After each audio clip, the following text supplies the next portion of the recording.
On Monday, the 4th of November, Nigerian President Bola Tinubu swore in 7 new ministers after the nomination and confirmation by the Senate. The move followed perceived non-performance by some ministers in the present government, which led to a call for a reshuffle and sack of some of them. However, a clergy primate Elijah Ayodele, who is the founder of the Inri Evangelical Spiritual Church, is not pleased by the president's move. He questioned the non-removal of certain ministers despite what he called their excessive acts. Well, it's necessary, but the people that they need to remove are not removed. People like Wike, people like Umar, people like Minister of Petroleum, which they have done over excesses.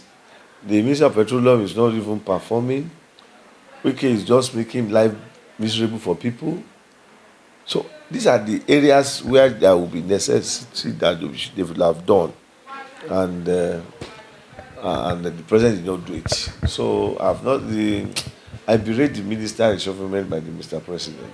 Primate Ayodele wants government to focus on addressing the present challenge of high cost of living rather than focusing on projects which he says are not necessary at this time. Now, the government does not even think of Nigerians.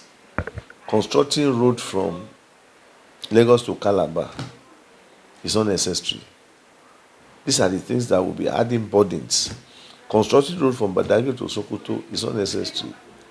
You make people life miserable, you make people to be sorrow, make people to be sad, and we think we have done well. The president have not done well though, in aspect of this poverty, the aspect of this hardship of a thing.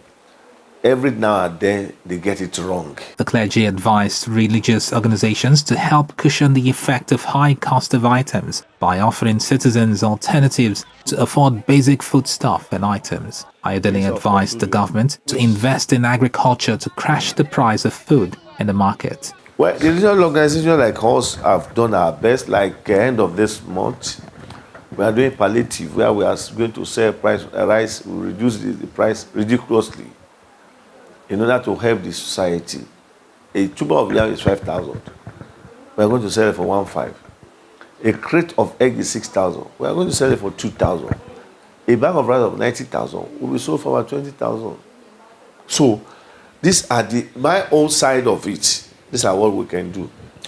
I can't talk of other religion institution because I don't know their purpose, their aims.